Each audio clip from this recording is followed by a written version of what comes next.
Olá, nós viemos apresentar um jogo chamado Toca Me Voe, de autoria do grupo. Inicialmente era do nosso interesse desenvolver um jogo que pudesse ser usado como uma espécie de educativo ou introdutor do estilo de jogo de rugby para alguns jogadores que estivessem iniciando nesse esporte. O rugby apresenta uma maneira de se jogar muito diferente daquilo que nós estamos acostumados aqui no Brasil. Então o jogo Toca Me Voe tem alguns elementos que podem facilitar a introdução do rugby no contexto brasileiro. Esse jogo, já adiantando, ele traz algumas características tanto do rugby quanto do futebol australiano, para que tudo fique mais fácil e mais palatável para um público iniciante. Então, a gente pode dizer que o objetivo geral desse jogo é desenvolver a noção de espaço e as valências necessárias em jogos de invasão, fazendo uso de passes, chutes e correndo com a bola nas mãos. O objetivo principal do Toca Me Voe é, através dessas capacidades, realizar o ponto de forma semelhante ao rugby. Então, seria apoiar a bola no chão numa zona que a gente define como a zona de pontuação. Bom, agora vamos falar aqui das regras do jogo, como vai funcionar. Inicialmente a gente vai ter duas equipes de 6 pessoas cujo objetivo é atravessar a linha do campo adversário e colocar a bola ao chão, ok? Para o jogo se iniciar, a gente tem uma disputa de gripe, então um jogador de cada time com a mão na bola ao centro do campo e eles vão disputar. Quem ficar com a bola dá início ao jogo, ok? Vamos considerar aqui que o número 6 conseguiu ficar com a bola. E ele vai querer passar a bola para o número 4. Ele tem duas formas de passar. Ele pode passar a bola tanto com o pé quanto com a mão. Se ele passar a bola com o pé, o número 4 fica imune a ser pego. O que isso quer dizer? Se ele for pego durante o jogo, ele tem que trocar a posse de bola. Mas se ele receber um passe que foi executado com um chute, ele pode ficar imune enquanto ele permanecer parado. Se ele decidir correr, ele pode ser pego a qualquer momento. E a outra forma de passar é passar a bola com a mão. Nesse caso, o número 4 pode ser pego a qualquer momento. Na próxima imagem, a gente já pode ver que o número 4 recebeu a bola, passou para o número 5 e o número 5 passou para o número 2.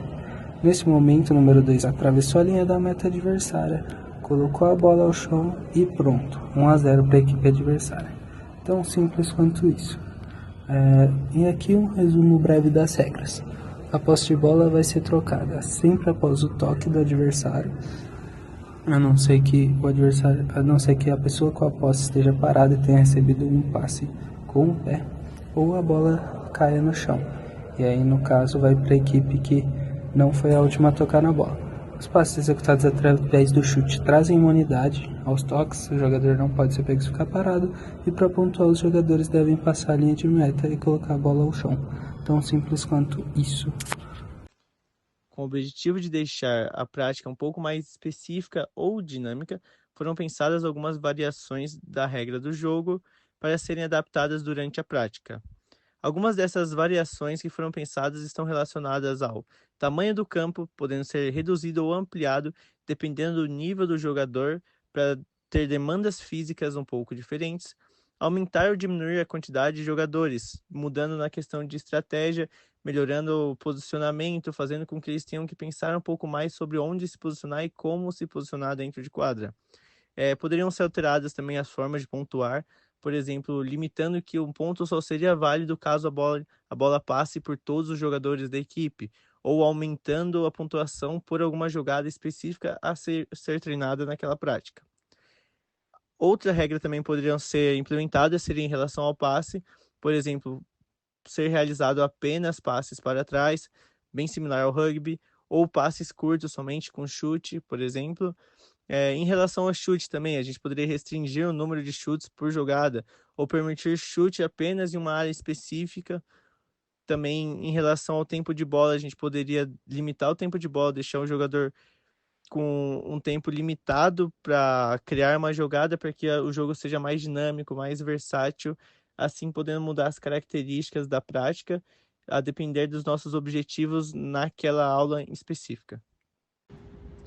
Bom, falando sobre o nosso processo de criação, se baseando no modelo Teaching Games for Understanding, criando um modelo de jogo reduzido, esse jogo foi pensado para quem está no estágio de aprendendo a treinar. Então a gente pode colocar elementos do treinamento no jogo, colocando alguns aspectos mais elaborados, mais complexos.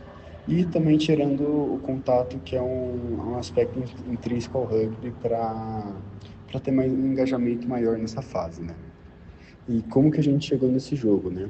O objetivo era muito trabalhar o chute, que é um aspecto pouco utilizado e em algumas mais situacional, e também os princípios do jogo, que é avançar com a bola e disputar a posse dela, né? Então esse jogo tem bastante disputa e bastante avanço. E para isso a gente pegou alguns elementos do rugby e elementos do próprio de outro esporte, né, que é o futebol australiano, e a gente chegou e montou esse jogo. A respeito das considerações finais, nosso jogo foi baseado no modelo Aprender a Treinar. O jogo em si foca em ser divertido e dinâmico, onde a rápida tomada de decisão é estimulada constantemente. Unindo esse fator ao trabalho em equipe substancial do jogo, o time cria estratégias para ter um melhor desempenho ofensivo ou defensivo, se divertindo enquanto joga. E muito obrigado. Esse foi o nosso trabalho.